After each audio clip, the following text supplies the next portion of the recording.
Hello and welcome to another episode of From the Beginning, here on Heavenward Thinking.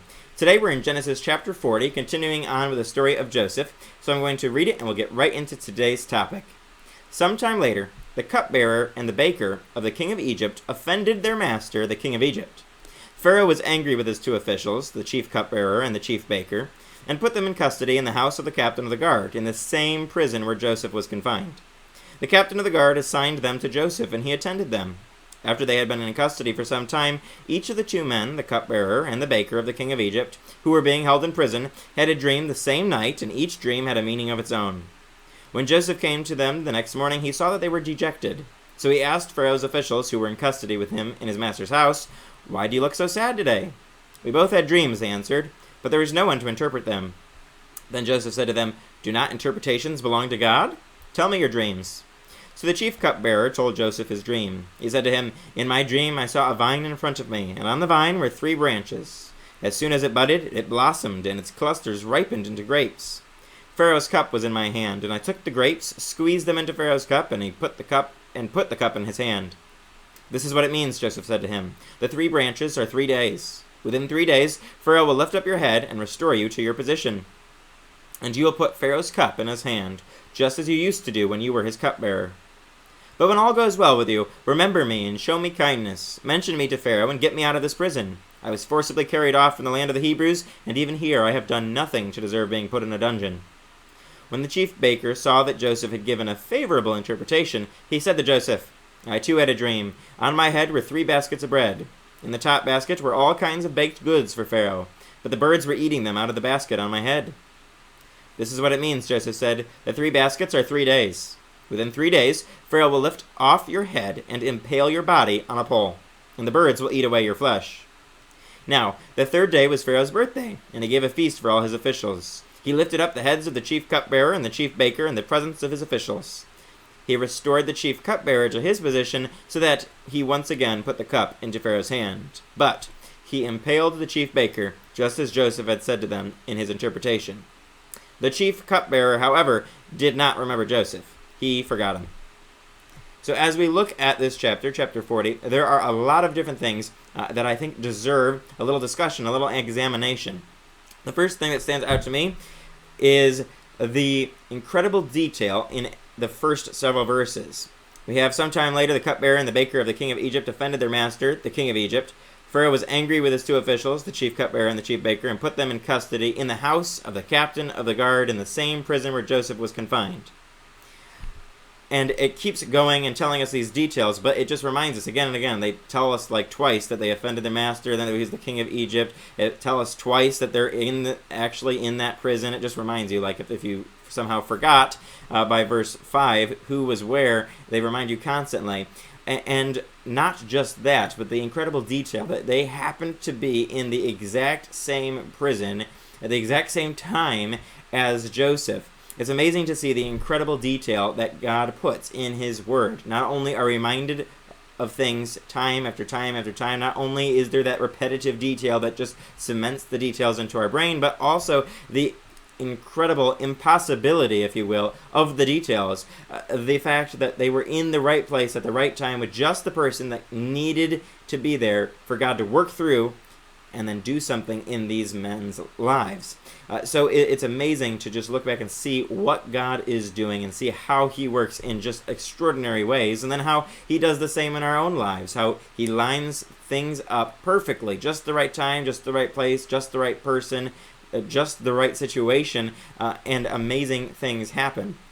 Only when we are being submissive to God's will and lining up with his timing and his plan, letting him do things. Joseph didn't go out and try to get these men and try to interpret their dream and make them have dreams, do all these different things. No, he just simply waited and did what God was directing him to do and used the opportunities that he was presented with to the fullest. Each time he was presented with them, he did that. Every time we see him in the story of Joseph, we see every opportunity he gets, he uses the gifts and the talents and the resources that God has given him to do the best he can, to make the most impact on the most amount of people in the best ways that he can. So we see that. Then we also see that Joseph is very relatable to other people. He is very aware of not only his surroundings, but of the people in his surroundings. When these officials had these dreams, and we see that they had meanings of their own, so we know that they're not just some dreams that were bothering these guys. They actually had some kind of meaning, and it was bothering them. They didn't know what the meaning was. They were very concerned. Joseph sees that they're dejected, and he responds. And so a very good question for each of us would be, are we aware enough of other people, of those around us, of the people that God has placed in our lives? Are we aware of what other people are thinking, doing? How are they feeling? Are we aware so that when people are off, when they're a little different, when they're not acting the way they normally do, they're not bright and happy, when they're a little sad, we can act upon that like Joseph did. He didn't just go, oh, they're having a moody day, I think I'll just go about my business. He tried to help them. So the same question should be asked for each of us. Are we willing to go out of our way to help other people when they're having a rough day, or are we just going to focus on ourselves? Then we move on to the next step in this, and we see that Joseph responds when they say that they had dreams and no one can interpret them. Joseph responds, and instead of saying, I can do it, let me do it, he first gives the credit to God by saying, do not interpretations belong to God? Then he acts upon it. Tell me your dreams, because he's doing it through the Lord's strength and through the things that the Lord has blessed him with, those gifts and talents that we talked about earlier. Those he recognizes are not his own. They are gifts from God to be used for God. So he realizes that, and God gives him the ability to interpret these dreams. The first one, it's a very favorable interpretation. This is what it means, Joseph said to him. The 3 branches are 3 days. Within 3 days, Pharaoh will lift up your head and restore you to your position, and you will put Pharaoh's cup in his hand, just as you used to when you were his cupbearer. What a great gift this man is given. He's bothered by this dream. Joseph says, yep, God can take care of this interpretation for you. Let me hear the dream. He tells him the dream. Joseph responds and says, yep, you're going to get to be promoted back to the place where you were. You're going to be fully restored to your previous situation, the previous place you found yourself in. And this guy is delighted, as most of us are in our life. So many times we go through something, we lose something in life, and we just want to go back to the way it was and hope everything's going to be great. And sometimes the Lord does restore us to a previous phase of our life in a different way, but he will sometimes restore us to those places that we wish we could go back to. But a lot of the time that is not how it goes, and we see that with the chief baker. He sees that his friend here, or fellow prisoner, he sees that he gets a favorable interpretation of his dream, so he goes, yep, awesome, I'm going to have a great one too. So he shares his dream with Joseph, only to his horrible dismay, it is quite the opposite of his friend's dream. Instead of being promoted back to his place, he is going to be promoted to having his head cut off and impaled on a pole. Not a great position to be in when you are asking for an interpretation of your dream. I wouldn't want to ask for an interpretation of my dream if I was one of the other prisoners standing by at this moment. I wouldn't want to know that's coming, that I'm going to be having my head chopped off and stabbed with a pole. Not a pleasant moment.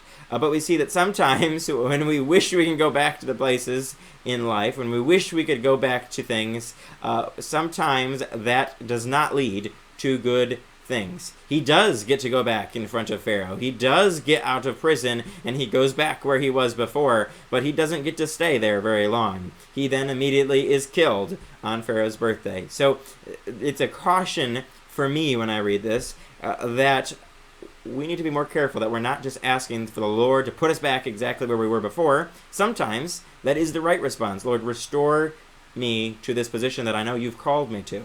But sometimes it's like the baker, where I want to be restored to something. I just want to be back where I was before. I don't want to be wherever I am now. And it's, oh, there goes my head. So we need to be careful that we're seeking the Lord's will and not our own. And Joseph was doing this in prison. He was seeking what the Lord's will was. And we saw that in the previous chapter, where he was doing everything he could with the gifts and talents God had given him. And so he was being promoted. And he was being promoted. He wasn't put back where he was before in Potiphar's house, or even back with his family out of Egypt. But he was being elevated where God had him, for the purpose God had him, so that he could talk to these men, and so that he could point them to the Lord by pointing to God as the source of his interpretation abilities. We also see here that he has one request, and only one request, for this cupbearer, who he helped tremendously by interpreting the dream. You would think that this guy, whose dream was interpreted perfectly accurately by a fellow prisoner, who was also in charge of him, you would think he would remember this one little request that Joseph had. Hey, mention me to Pharaoh so I can get out of prison. But no, we see that at the very end, the last verse leaves us on a cliffhanger of the chief cupbearer, however, did not remember Joseph. He forgot him. It's an amazing part of the story for me. Each time I read it, I've never been able to wrap my mind around how this guy forgot Joseph when Joseph totally changed his perspective of life just a couple days before he was elevated back to his position. And yet, so many times in life, we forget things. We forget the lessons that were taught. We forget the things God has shown us. And we totally move past that.